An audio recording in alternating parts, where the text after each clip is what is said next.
I am 42 years old, hot lady here is my wet pussy story for you all. Let's start these. Days I don't go out much because me husband is constantly working and doesn't seem to be thinking about retiring.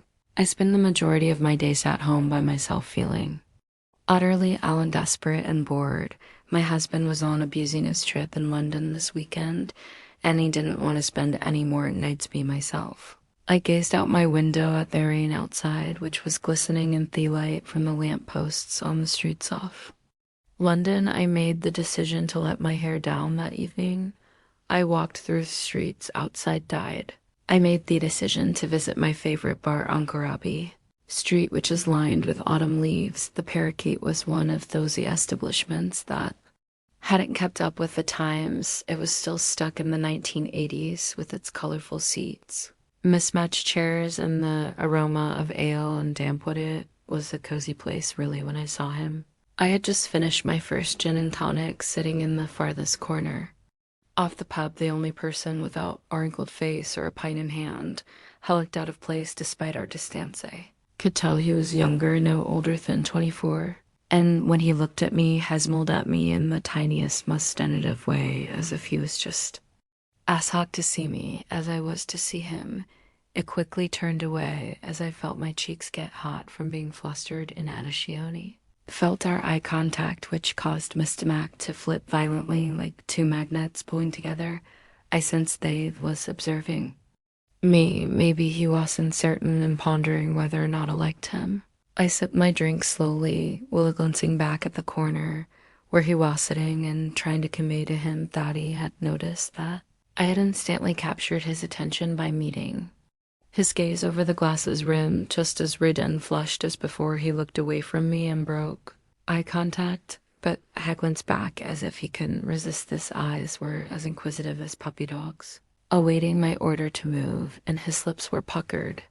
Following several more of these wary looks, he finally got out, his feet holding the glass a bit too firmly. I could tell he was anxious about whether he was making the right choice. He wasn't as shy as he appeared to be, and I could tell there was more to him. Perhaps I was intrigued by that. Would it be okay if I joined you? There was a faint accent that persisted in his tone-off voice, but he did not sound wholly from London, Britain.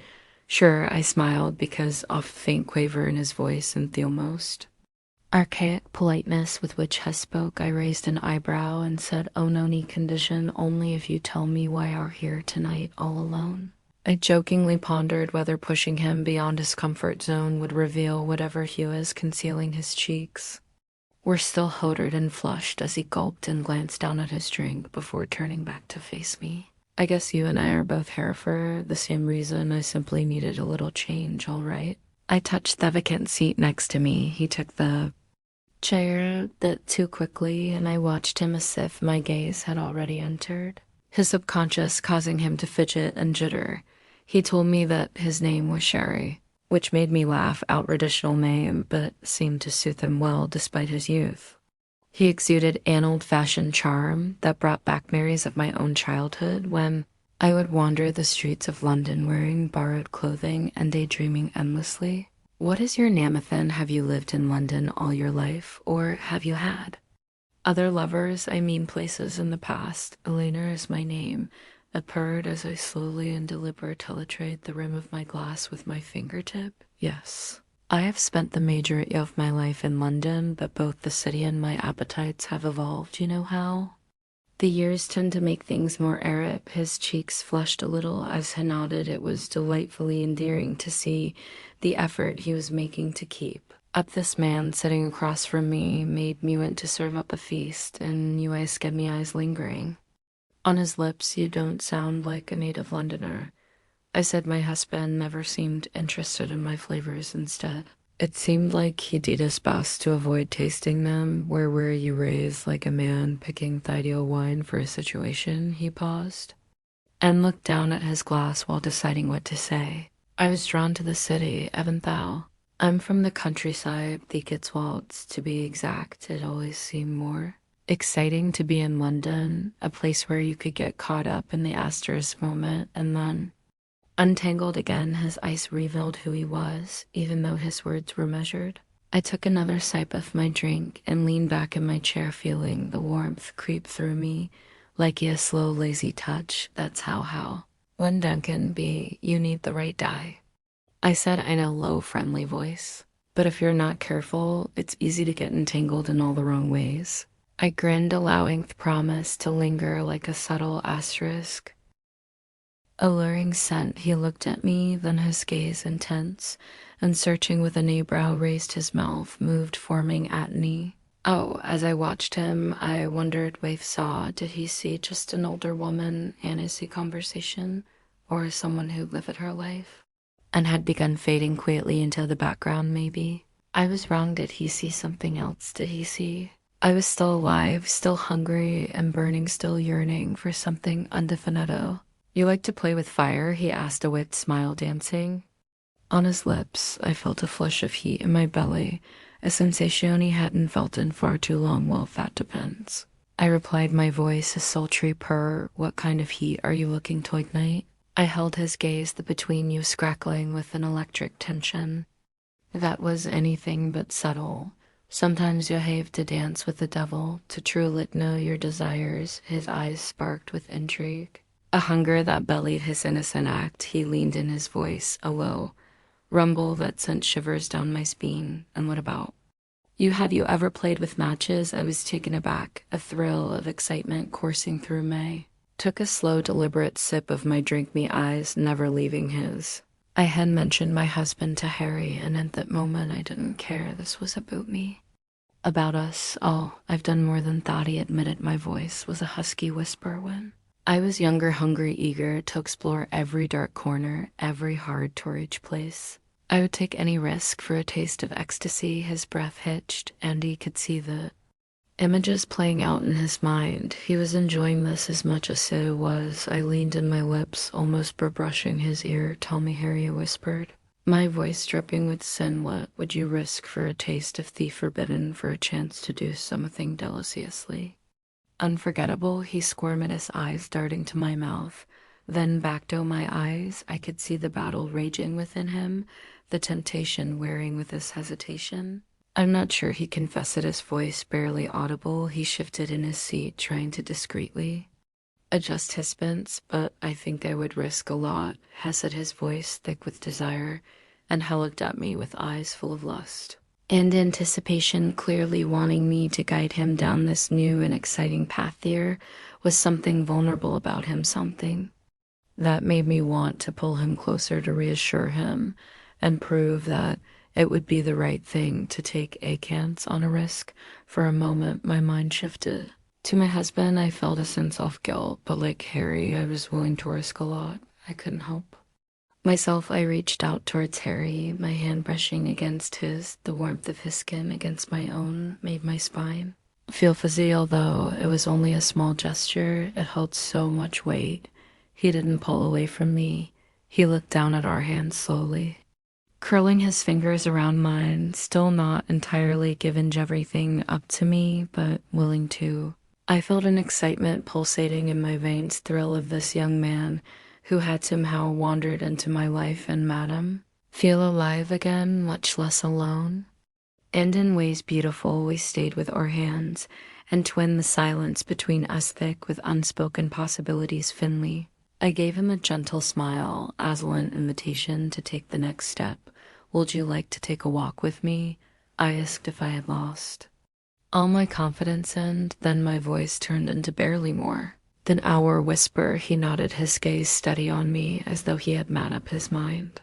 Some time ago, we left that pub together, hands still holding on to each other. We stepped into the quiet London night, the rain softening into a gentle drizzle. Although the streets of London are usually busy, that night it was quiet. The streets were empty, as if the world had stilled for a moment. Walked through Covent Garden towards the river. The shops were already closed and their lights dimmed. The tongue waited up ahead, still with a reflection of the moon across the waters. Harry kept his hand in mine, his grip growing confident with each step. I could feel his excitement. The drizzle clung to our hair. World around us, feeling both surreal and strangely closed, like we were the only two people left in the city. With every step, I took with Harry. It seemed that my husband took a step further away from my thoughts. I glanced at her nervously, seeing his profile and iridescence of the streetlight, the soft line of his jaw, his lashes brushing against his cheek, the way his eyes shone brightly as he took in everything around us. Do you indulge in this path? Often hissed his voice, a low rumble that sent a gentle wave of anticipation through me. From time to time I replied, a soft smile playing on my lips. There's something's unsold out the river, don't you think? Asterisk. The way it flows so steady, and sure he nodded, his gaze dropping to our hands still entwined, his thumb tracing circles in my skin. I'm drawn to the river. I thought the city would be overwhelming, but nights like this, they are quiet and intimate. The river is a perfect place to linger. We sat in a comfortable silence. River's gentle rhythm, a stark contrast to the overwhelming pulse of my heart. When I looked at him again, high sighs were on me. Soft and hungry, you're unique, he murmured, his voice like a chorus. I've never met anyone like you. It smiled, slow and seductive. You haven't encountered women like me. I suppose wouldn't go out. He shook his head, a small smile on his lips to play frequently. I did not mean that you simply see things that I do not. You have a profound understanding of the world, as if you possess a secret knowledge that I am only now starting to realize. Perhaps you're just awakening to the joys of the world, or perhaps I do. I said, tracing the length of his fingers in a silent invitation with a burning question in his eyes. He hesitated, his lips parted. Ash finally turned to face me, and I couldn't stop staring at them, waiting for them to touch me. His voice was barely audible as he whispered, is it okay if I lean in? His husky plea briefly sent a chill of desire down my spine, as if the entire night had been waiting for his exact query. London stopped around you, a sexcitement rushed through me, and I could hear my heart thumping. Through my blouse looked at me as if I were still the woman I once was, the one I occasionally still discovered within myself, and he was so young and honest. I was briefly separated from our connection by really considered telling him about my husband. But in the end, I decided the risk was too great. I gradually leaned closer to him until our faces were just a few centimeters apart. His eyes were full of desire, and his breath felt warm against my skin. My own barriers were dissolving. Yes, I nodded, but only I fear prepared to be eaten. I muttered at first. The kiss was tender, as if he was afraid of making a mistake for a brief moment. I was concerned about whether he thought I was too experienced. Perhaps he thought it came with my age. He hadn't inquired about my husband, and he questioned whether he sensed my presence. But he took my hand, brought it on my face, and held it there. He finally relaxed into me, letting go of whatever was preventing him from doing so. We withdrew just enough to keep our foreheads in contact. I made a snap decision because I had no idea how many more opportunities one would have to take advantage of this opportunity. While my husband was away for the weekend, feeling as though my choice had become a comment mate, I whispered, Harry, would you like to return to mine? He had become more confident with me, and he made needy contact, even though his eyes widened, and I could see the color seeping into his cheeks. He nodded this time and tightened his grip on my hand while taking a big gulp before we left our seat to start the short walk to my house. Gave me a quick peck on the mouth, which made me feel a little queasy. I stalked Harry a few doors down from my house. When we got to my street, thinking about what might happen if my husband found out made me feel anxious. What if in some cruel twist of fate my husband happened to be home when we got to Theodore, and our game of risk ended because I remembered my promise before I took my hand off Harry's arm and gave him a warm smile. I told him to leave. I gave him permission to enter my home first. There were no lights in, and we were the only ones who cemento. Be home, I discovered that I had run out of opportunities with my cards when he switched on the light. It was evident that a man shared my home because it was furnished with both my husband's and my personal belongings. On the shoe rack at the door, his work boots were arranged in rows. I saw Harry whiz as he glanced down at the shoes, realizing that I Knew he had to tell my husband the truth I can't explain.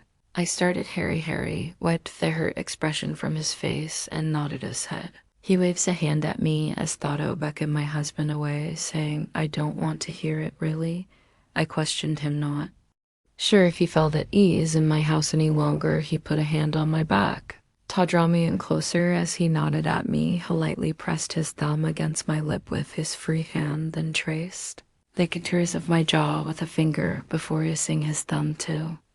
Opened my mouth, his voice was full of surprise as he whispered, You are beautiful. I smiled as I noticed that I was blushing. I slowly took his hand in mine and led him to my sofa where we sat next to each other, letting myself forget about my husband dance. More when we got there, our lips met once more this time with much greater fervor this time.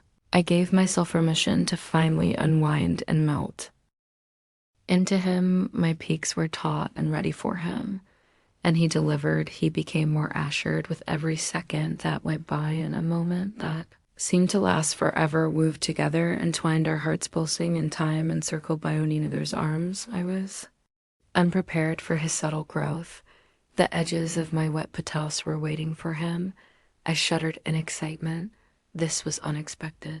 I never imagined that at 65 and married to a man for 40 years I would be here, sharing a bond with someone who regarded me as the night's biggest catch. As the night went on, I reached for him and wrapped my hand around his fishing rod, moving in time with his ministrations.